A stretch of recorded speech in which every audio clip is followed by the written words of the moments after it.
play for all on GameSpot.com, YouTube.com/GameSpot, Twitch.tv/GameSpot, and as a part of E3's official broadcast. See you then.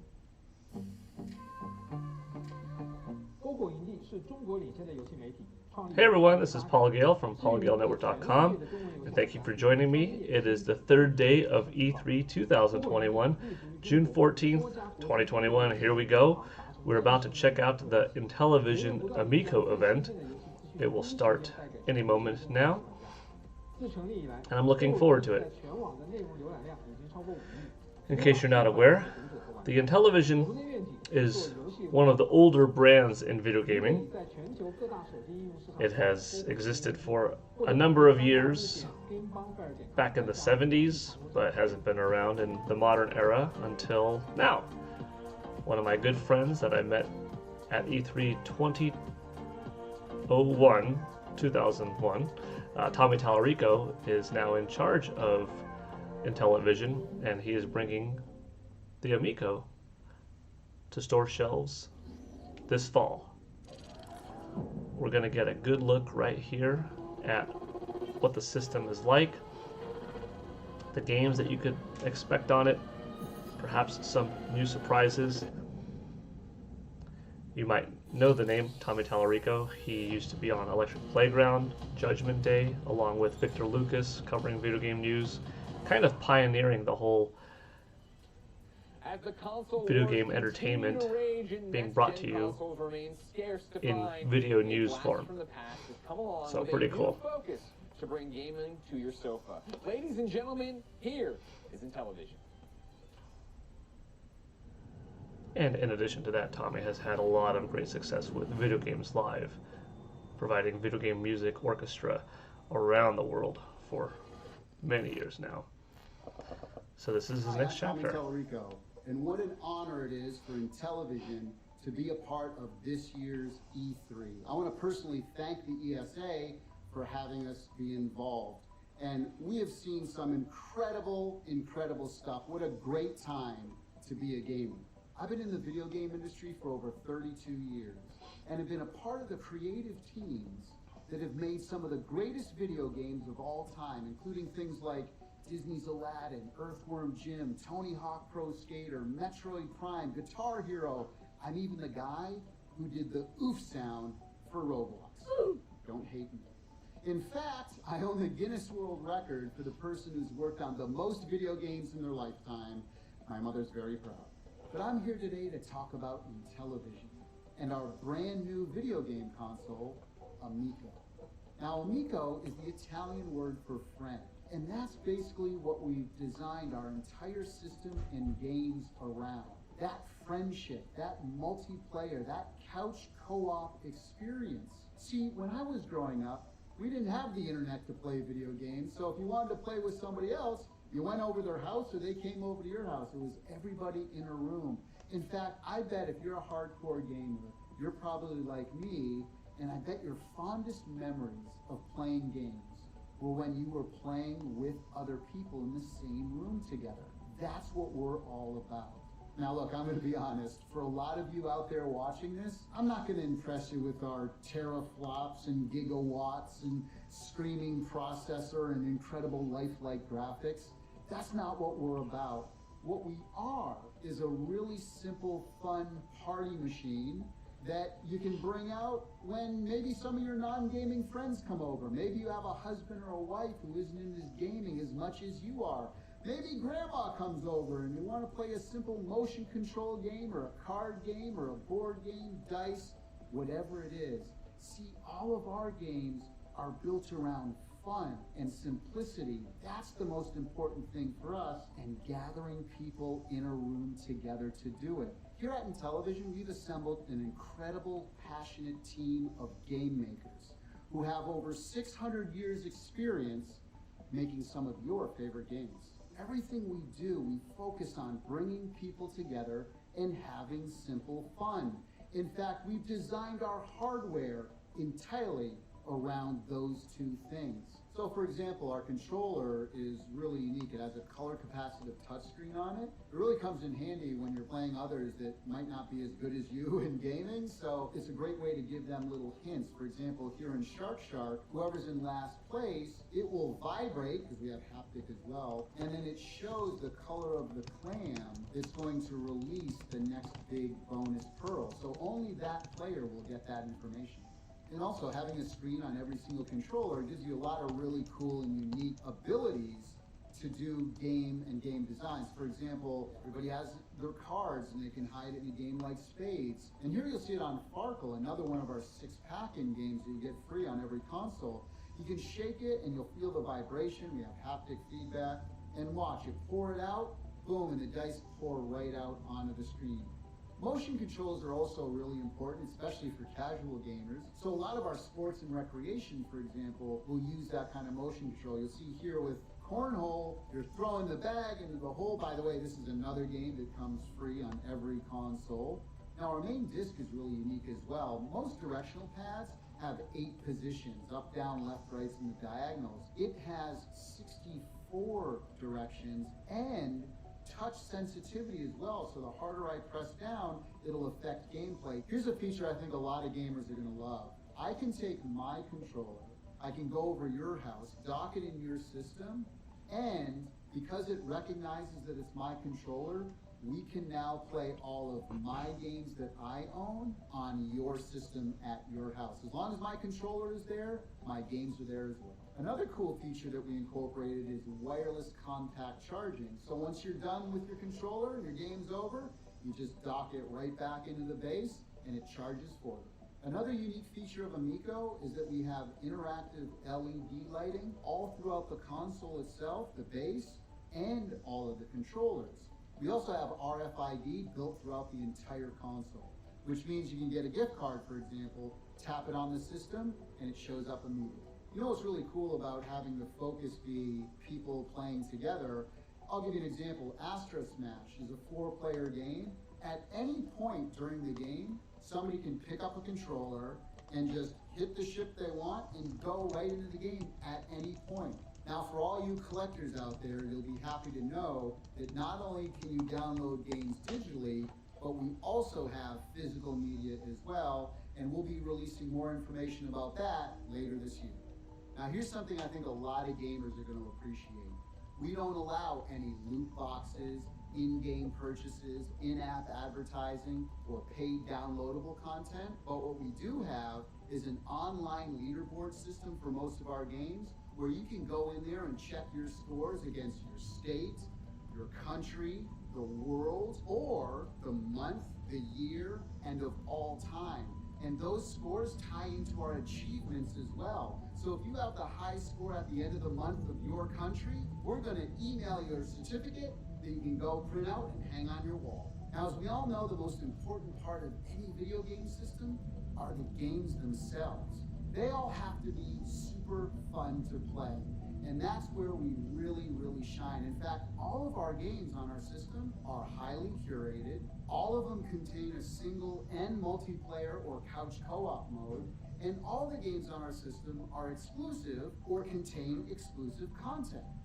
Like Retro Reimagine, where we take some of the greatest classic video games of all time, give them new graphics, new audio, add multiplayer and couch co-op. Some of the things we have, for example, 12 of the best games from Atari, like Breakout, Asteroids, Tempest, Missile Command. We have games like Burger Time and Bump and Jump, and even some of the best Intellivision games from the past, like Cloudy Mountain and Night Stalker. We have edutainment titles for kids 7 and under, things like Sesame Street and Care Bears. Now, our original IP category contains brand new games that we've created, a lot of times around our unique controller. Some of those games are platformers like Finnegan Fox, Bomb Squad, Space Strikers, Flying Tigers, and we even got the original Echo the Dolphin team to create our new title called Dolphin Quest. We even take more modern games and add exclusive co-op modes. Games like Rigid Force Redux Enhanced and Dino Blaster. Now, our sports and recreational category not only has big sports like Major League Baseball and soccer, but also recreational sports like cornhole, skiing, pool, and many more. Now, our casual category contains many party games, dice games, board games, card games, things like spades, emoji charades, and even award-winning board games like Blank Slate, Telestrations, and Ink and Gold. Now, I've already mentioned some really big partnerships and licenses like Major League Baseball and Sesame Street, but we have even more, including things like Mattel Hot Wheels, Harlem Globetrotters, and so much more. Now, we've previously announced that we're doing a brand new exclusive Earthworm Jim game for Intellivision. And we got the original team to be working on it. We want to do something special. So we're going to give away 3 of these new prints. All of the team members signed it. All you have to do is email cow@intellivision.com with the subject line, Groovy. You have till the end of June to do that, and then we'll announce 3 winners at the end of the month. Well, thank you for spending a little time with us here today. Hopefully, as you can see, our approach is a little different than everything else that's out there, and we really don't view others as competition. What we're doing, we view as complementary to what the video game industry is doing. It's such an exciting time to be in the industry, to be a fan of the industry, and we are fans of the video game industry. And you know, if there's something that you've seen here today that might be of interest, or maybe you're a developer who wants to make some games for us, maybe you want to place a pre-order, please go to Intellivision.com. We want to hear from you.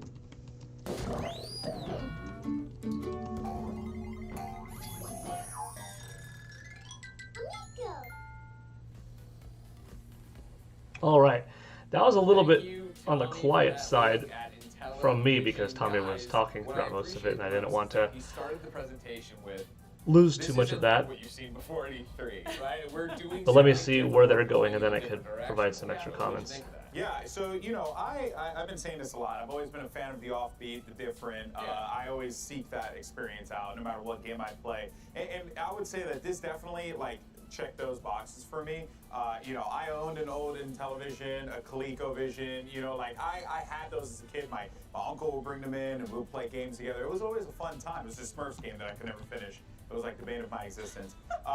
This is your second chance. Yeah, you're gonna get doing it. But I do like the idea behind it, and I also like too, there's an opportunity here even for independent developers to get involved and make something super unique on a platform that is unconventional in comparison to what you see out there, you know, in the modern gaming era. Yeah, Jackie, how's it resonate with you? So all I heard was Earthworm Jim, and I was just like, Earthworm Jim? I haven't heard that in forever. Oh my gosh, my brother and I used to mess with that all the time on Super Nintendo. Yeah. Absolutely adored it. So I personally think that it's opening up a lot of accessibility. Like, if you purchase this is something that if your friends don't game, you could be like, hey, this is really simple. Very true. Yeah. I was gonna say it looks like a phone, but it's kind of like a 2001 iPod. But you know what I mean? Yeah, with the pretty dial. simple, Yeah, with the dial. right? Yeah. And I just think it'd be very easy for someone to pick up. Alright, and so I then guess we games could are also discuss very some. accessible as well. So, I think that I this is saw something I could play the with my Amico in parents. person All I could when I think was visited Intellivision's Mario small Kart. My booth dad tried to at play E3 Wario. 2019. That was a slower character. Tommy Tallarico had It me was a struggle. come on in, Yeah. It was a struggle. Yeah, showed me the it's system, You some could do games. better with the I couldn't Amico. take too many pictures So, because for me, of what stood out was definitely Earthworm the Jim, protection that they and had. They definitely weren't ready to go accessibility. public Yeah, with that's all the of the thing with it, information, right? all of And the again, I like titles the in idea development, that but I got to something see different at the end there, Tommy, pretty talking good about the fact that we're hands-on not- we don't look at of other people as competition the because console and they're clearly in a see its different growth. market, You know, right? It the reminds me of how I pandemic talk hit. about It was supposed to Nintendo. come Yeah, all out the time marching last around, year. right, when everything started going fall of very true, 2020 really, got pushed to, multiplayer-focused, Nintendo you know, didn't do that. There's a lot of 2021 interesting spring, ideas and then to now come it's out. I think coming obviously out talking about it later being in this the year, party but machine is an excellent yeah, idea. that was a But then long time also ago, the fact that, 2019.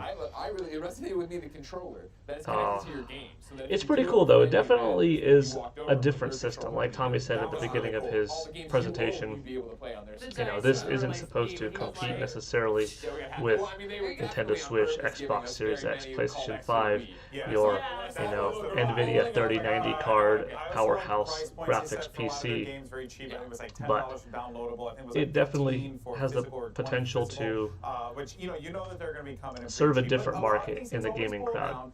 You know, you have a very casual market that is giant with people that have their smartphones that play small games all of the time.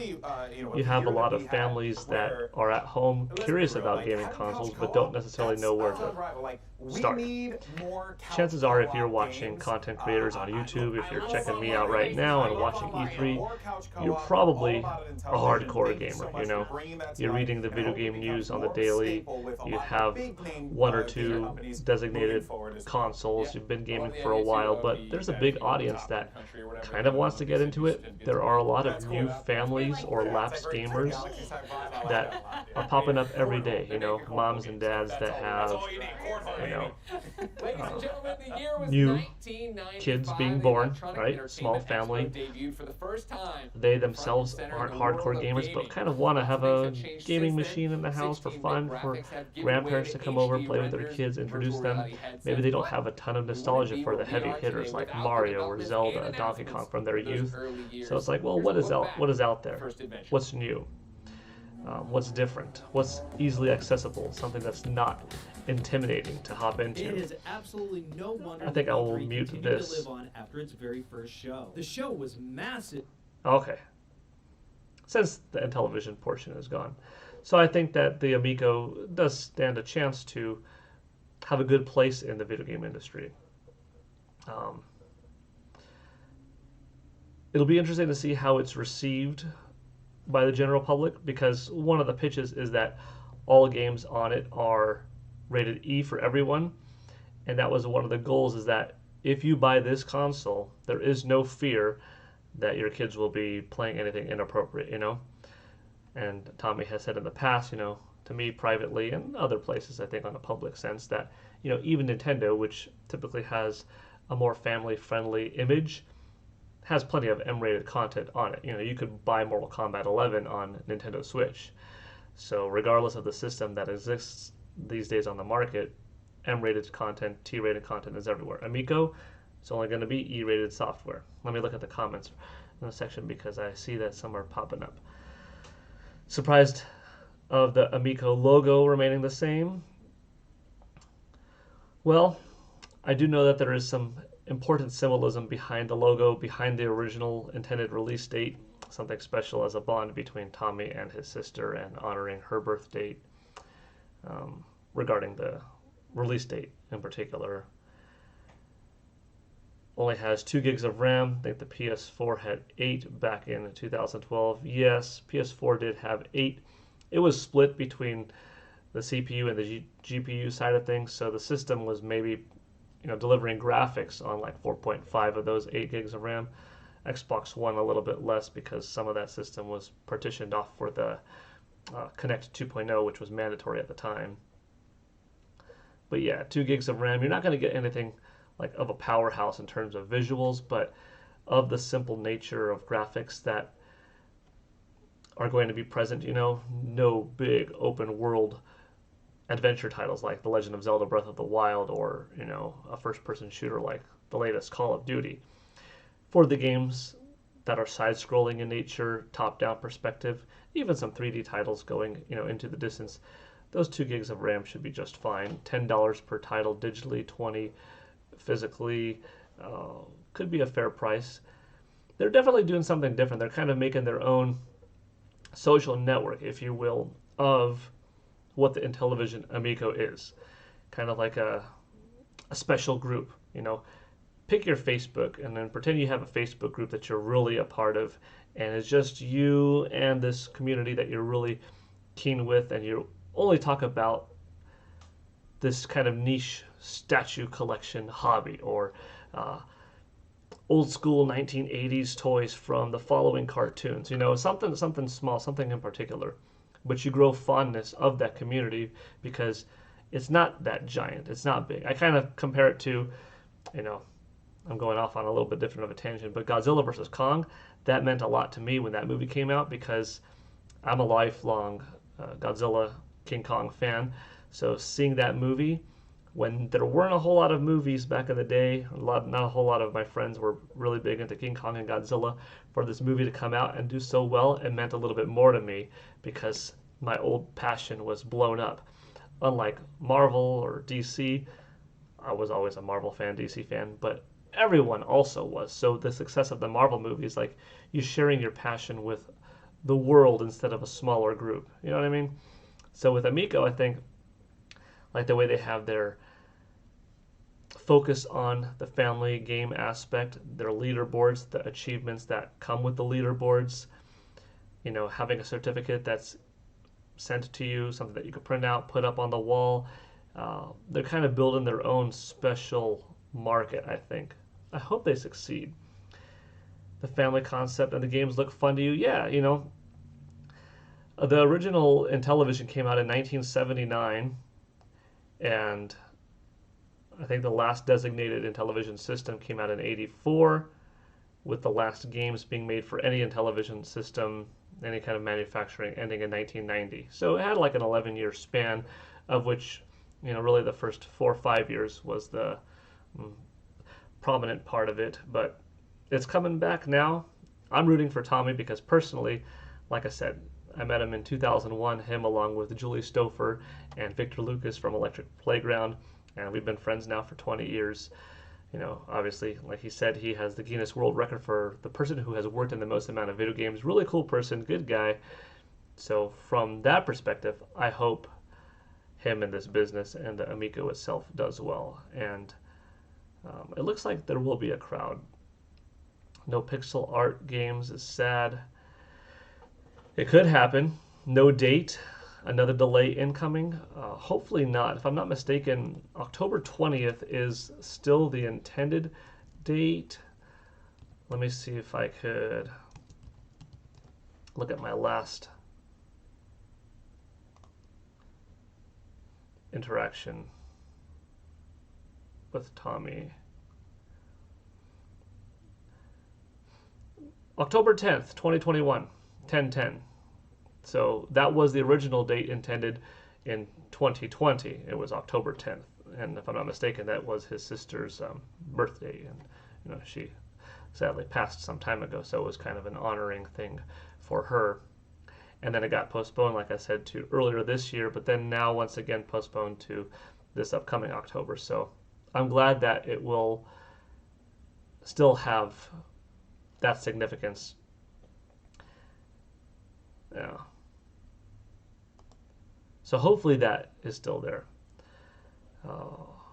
Really want to mess with the controller and play skiing. Yeah, you know, it was mentioned in the comments that the video could have benefited perhaps from some more gameplay of like a sit down, how it started up, what's it like when the system's turned on, played in this mode, surfing the UI. I get that. I'm sure more of that will come. The system does come out in 4 months, so there is time. There are some other videos on YouTube on Intellivision's page that do go into that detail. But hopefully what was shown today piques the interest of some people. It depends on how well this video is received by a couple of demographics, and that will determine how much it potentially blows up. You know, like there's a different type of crowd that surfs YouTube for video game videos. But if it gets enough likes, if it gets enough attention, it will get bigger and bigger and slowly find its way to people that are typing in family-friendly games or something like that, because they might not be searching YouTube for new gaming console if they're a casual gamer, you know. But family-friendly games, edutainment software, that might trickle back to Intellivision, Amico, and that could help them out. Will be the Quibi of consoles.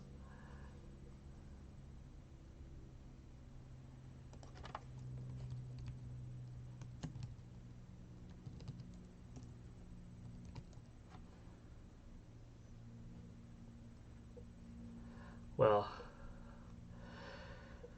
hopefully it doesn't shut down. Nice shirt, thank you. This is my book. So what did you miss? Yeah. This was Intellivision's little event. It wasn't on their own YouTube page, but it was on the E3 streaming site. Since I am media covering E3, I hopped on, and anybody could access it, but I hopped on and decided to give it some attention and have a little bit of a talk. Later today, I'll be doing the Capcom event. Games look fun. I have it pre-ordered, but if it gets pushed back again, I'm done. Yeah, hopefully it doesn't, right? Which one did you get? Did you get purple? Did you get classic wood grain? Did you order from GameStop? Anything in particular?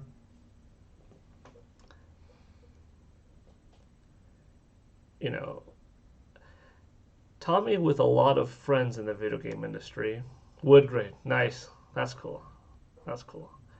Tommy with a lot of friends in the industry, I think will also help this device have a better chance. You know, we see some retro consoles, retro companies trying to come back into the market nowadays, and it's a little bit tougher, right? It's like, what are you trying to achieve? And especially more and more players are entering the game. You have Google with Stadia, you have Amazon Gaming, you've got Netflix supposedly coming into gaming with their own content in the near future. You've got the big three, Nintendo, Microsoft, and Sony. Microsoft and Sony kind of achieving this, Nintendo kind of achieving both, right? Hardware from a console perspective and handheld and tablet, sort of a 3-in-1 there. And then you have the Atari coming back. You've got Intellivision coming back. You trying to compete with the big three, heavy hitter, big blowout graphics, something in between. Where do you price it? How do you market it? Well, as you can see, Intellivision's not necessarily competing with those three. Everyone's still competition though, because in the video game industry, you're competing to sell the most amount of hardware, or at least what can make you profit, provide entertainment, sell good software. But the fact that I know Tommy and I know him to be a really good, easygoing guy, professional, worked with a lot of people, very smart, excellent when it comes to music. You know, he's been doing video game music for 30 years, before his days even, you know, being a video game news journalist covering titles on TV. Like I said earlier in the show, kind of a pioneer for the time, right? Along with Victor Lucas. He was creating music for video games, so he's talented, met a lot of people, has a lot of friends. So I think that gives some extra chance for this to succeed in some capacity, take in some part of the market, because there's a lot of people that like him and that will help make games for him, develop some smaller titles, work and create some unique efforts, have a consistent rollout of software, come up with more ideas. Him and his team, like he said also at the end of the video, feel free to drop them comments. They will listen to them. If you have ideas for games, if you have questions, comments, concerns, you know, go ahead and speak up. And I like that. I like that approachability factor. So overall, you know, that was a good little event. It was kind of a reintroduction almost, because E3 is usually so big that unless if you're Nintendo showing off the next Legend of Zelda or Metroid and just blowing up E3, or your PlayStation with the latest God of War, the next Spider-Man, your Microsoft with bam, Gears of War taking up a lot of attention, Capcom with Street Fighter, you know, Square with the latest Final Fantasy, you kind of get lost in the crowd. And it costs a lot of money to be on the E3 show floor. I've been to 20 E3s from 2000 through 2019. So this is actually my 21st time attending E3, even though it's digital like everybody here. But you've got these massive booths that occupy typically the Los Angeles Convention Center. Actually, this is where I paused it at, was at E3 1995. We could actually watch a little bit of this video together. I was a little too young to attend back in 95. I was supposed to go in 99 for the first time, but I went in 2000. I was 16, still pretty young. I'm 37 now. But anyways, deviating a little bit, E3 takes up a lot of space on the show floor. The booths takes up a lot of money. So unless if you're one of the big booths and handing out lots of t-shirts and got big flashing lights and booth people coming by, you could get kind of shoved off to the side. E3 does have different halls for smaller exhibitors, but you might see it walking by. They might have fewer people on hand. Well, they would, because it's a smaller booth, and you might not get noticed. And in pumping up online and social media, again, all the hashtags and stuff like that, E3 2019, they're all getting associated with Nintendo and Metroid and PlayStation, PS5, DualSense. Well, not DualSense, because that wasn't at E3 2020, because there wasn't an E3 2020, but you get the point. So Intellivision, despite it being at E3 2 years ago, I don't think that Amico is really known by the public yet. Here's a chance at a smaller E3 with not as many companies participating, with not as many big news articles popping up. It has a better chance of being noticed. So fingers crossed that people are at least curious now, at least that they hear about it. You have to kind of be exposed to the market. You're not going to satisfy 100% of the market that you reach, but if you could reach a lot of people, if you get a lot of eyes on you, you take a great fraction of that and cut it down.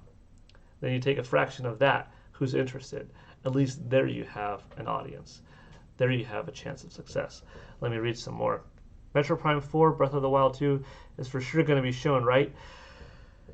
Oh, I wouldn't say for sure. I think The Legend of Zelda Breath of the Wild 2 is going to be shown tomorrow. I think it has to,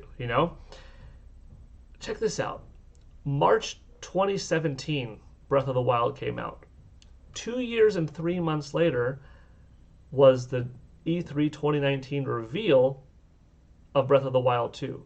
It has now been 2 years since we've seen that reveal. So it's pretty wild. Just about the same amount of time from when the first game came out to when they showed off the sequel is that time that has passed to now. The game's been in development for a while. They have a solid engine to build off of. A lot of art assets and stuff are already there. Knowledge of development on the Nintendo Switch and how they can maximize things are there. There's still tons of work to do. New animations, maximizing the graphics engine, getting everything solid and smooth. How big of a world are they going to make it? Voice acting in multiple languages, the story, cinematics, enemies, terrain modification, new weapons, combat, gameplay added to it. There's still a lot to be done. It's not like, it's just going to be easy 2 years to do it. No, it's probably a 4-year project still, which makes me think it's a really ambitious Zelda game. However, pandemic hit, boom.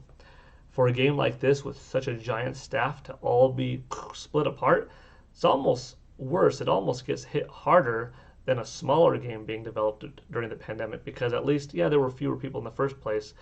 There's not as many heads that need to talk to each other. Whereas Zelda, if they've got a giant team being scattered apart, probably gets impacted a little bit more. So I wouldn't be surprised entirely if Breath of the Wild 2 gets delayed to 2022. Maybe they originally had it in mind as a November 2021 release, but it could come out next March. That's a possibility. Hopefully not November of 2022. Oof, that would be a painful wait. But do I think it's going to be shown off tomorrow? Yes. I would honestly be pretty surprised if it's not shown off. Metroid Prime 4, that's another one that's tricky, because Metroid Prime 4 got shown off 3 months into the Nintendo Switch's life, June 2017 at E3. But you got to fast forward to January 2019, and boom, they announced that development has restarted. But still, if you look at January 2019, from that announcement to now, it's been 2 years and 5 months. Now, realistically, probably November of 2018 is when Retro Studios started developing Metroid Prime 4.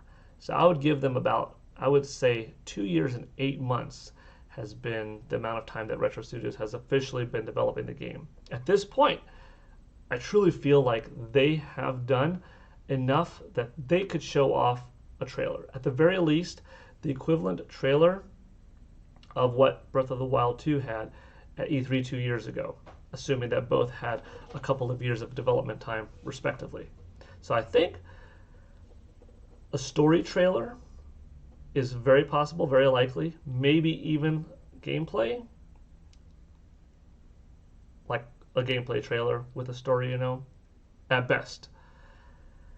And that's assuming that Retro Studios couldn't use any of the old assets. The original game probably started development somewhere around February 2017, and if its development was cut, you know, October 2019, that's still like a year and 8 months worth of work that, yeah, is in the trash can, but maybe not.